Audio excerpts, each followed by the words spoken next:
Hello అండి, అందరికీ నమస్కారం. తెలుగు హీరో అల్లు అర్జున్ మీద బాలీవుడ్లో కుట్ర జరుగుతుందా? అల్లు అర్జున్ క్రేజ్ చూసి బాలీవుడ్ నటులు కుళ్ళుకుంటున్నారా? అల్లు అర్జున్ మీద కావాలని దుష్ప్రచారం చేస్తున్నారా? ఈ చర్చ ఇప్పుడు బలంగా జరుగుతూ ఉంది. ఎందుకంటే అల్లు అర్జున్ క్రేజ్ గురించి మీకు తెలియంది కాదు. అతను కేవలం తెలుగు హీరో మాత్రమే కాదు, పాన్ ఇండియా హీరో. అతని సినిమాలు తెలుగులో మాత్రమే కాదు, పాన్ ఇండియా లెవెల్లో గట్టిగా కలెక్షన్స్ వసూలు చేస్తే సినిమా కూడా బాగా ఆడతాయి. ఇప్పుడు పుష్ప 1, పుష్ప 2 దేశవ్యాప్తంగా ఎలాంటి కలెక్షన్స్ సాధించాయో మీ అందరికీ తెలుసు. ఇప్పుడు అతను క్రేజు బాలీవుడ్లో ఉంది, మలయాళంలో ఉంది, కన్నడలో ఉంది, తమిళ్లో ఉంది. అల్లు అర్జున్ కంటే ఒక సపరేట్ మార్కెట్ అన్ని భాషల్లో ఉంది. ఇప్పుడు అతని క్రేజ్ చూసి బాలీవుడ్ నటులు కుళ్ళుకుంటున్నారు, కావాలని అతని మీద వదంతులు పుట్టిస్తున్నారు అనేటువంటి చర్చ మాత్రం బలంగా సాగుతోంది. దానికి కారణం ఏంటంటే, ఇటీవల ఒక బిజినెస్ అడ్వైజర్ బాలీవుడ్కి సంబంధించిన వ్యక్తి కావేరి అనేటువంటి వ్యక్తి ఒక పాడ్కాస్ట్లో అల్లు అర్జున్ని కలవటానికి చాలా తిప్పలు పడాల్సి వచ్చిందని, ఆయనకి 3 మేనేజర్లు ఉంటారని, అల్లు అర్జున్ అపాయింట్మెంట్ అంత ఈజీగా దక్కదని, అందులో అల్లు అర్జున్ని కలవటానికి అపాయింట్మెంట్ సంపాదించిన తర్వాత కూడా 45 రకాల కండిషన్స్ పెట్టారని. అంటే అల్లు అర్జున్ కళ్ళల్లో కళ్ళు పెట్టి చూడొద్దట, అల్లు అర్జున్కి షేక్ హ్యాండ్ ఇవ్వద్దట, అల్లు అర్జున్కి 3 అడుగుల దూరంలో ఉండాలట, అల్లు అర్జున్ని ఇబ్బంది పెట్టేలాగా మాట్లాడొద్దట, అల్లు అర్జున్ని సారనే పిలవాలట. ఇలా రకరకాల కండిషన్స్ పెట్టారని, అల్లు అర్జున్ కంటూ ఒక సపరేట్ ప్రోటోకాల్ ఉంటుందని కావేరి చెప్పుకొచ్చారట.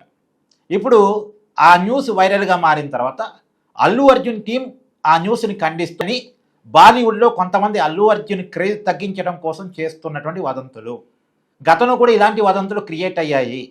అల్లు అర్జున్ ఫ్యాన్స్ సమావేశాలు పెట్టుకుంటున్న సమయంలో, దేశవ్యాప్తంగా కమిటీలు వేసుకుంటున్న సమయంలో అల్లు అర్జున్ క్రేజ్ను తగ్గించడం కోసం చేస్తున్న ఆరోపణలు, అల్లు అర్జున్ కలవటానికి ప్రత్యేకమైనటువంటి ప్రోటోకాల్ అంటూ ఏమీ లేదు అంటూ వాళ్ళు వివరించుకునేటువంటి ప్రయత్నం చేశారు. సరే, ఇక్కడ మనం రియాలిటీ మాట్లాడుకునేది ఏంటంటే, అసలు ఎవరు కలవమన్నారు అల్లు అర్జున్ని?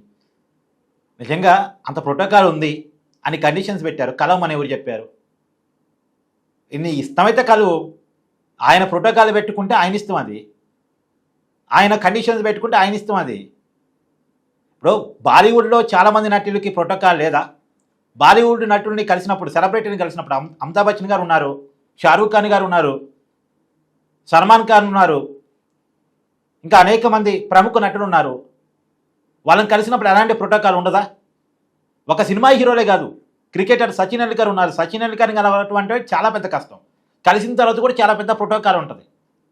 ఆయన ఒక ఈవెంట్కి ఆహ్వానించాలి సచిన్ టెండూల్కర్ గారు అంటే చాలా పెద్ద ఖర్చు ఈవెంట్ మేనేజర్లకి. ఈ విషయం ఎంతమంది తెలుసు? ఇప్పుడు ఒక స్థాయి పోయిన తర్వాత వాళ్ళు ఒక స్టాండర్డ్ ప్రోటోకాల్ మెయింటైన్ చేస్తారు. వాళ్ళు ఆ ప్రోటోకాల్ని భరించే కాడికైతే వాళ్ళతో ఇంటరాక్ట్ కావాలి, లేకపోతే వద్దు. ఇప్పుడు అల్లు అర్జున్ గారి ప్రోటోకాల్ వల్ల అల్లు అర్జున్ గారి అభిమానులకు ఇబ్బంది అవుతుందని వాళ్ళెవరన్నా వాపోతే అది న్యూస్ తప్పనేసి అడ్వైజరో, లేదు ఒక నటుడో నటీమనో కలవడానికి ఇబ్బంది పడ్డారంటే దాన్ని మనం ఎందుకు పరిగణలో తీసుకోవాలి? అల్లు అర్జున్ గారి క్రేజుని భుజాల మీద మోస్తున్న వాళ్ళు ఆయన కలవటానికి ఇబ్బంది పడుతున్నారు, ఆయన కలవలేకపోతున్నారు, వాళ్ళని ఆయన కనీసం పట్టించుకోవడం అంటే కొద్దిగా అది మనం మాట్లాడుకోవాలి.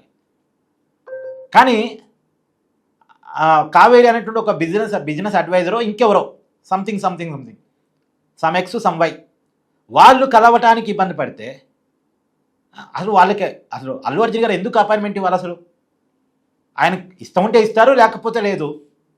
ఇవ్వాల్సిందే అనే రూల్ ఏం లేదు కదా. ఇచ్చినా సరే ఆయనకు ఉండేటువంటి స్టాండర్డ్ ప్రోటోకాల్ ఆయన ఉంటుంది. ఆయన స్టాండర్డ్ ప్రోటోకాల్ మెయింటైన్ చేస్తున్నారేమో, చేస్తే తప్పేంటి అసలు?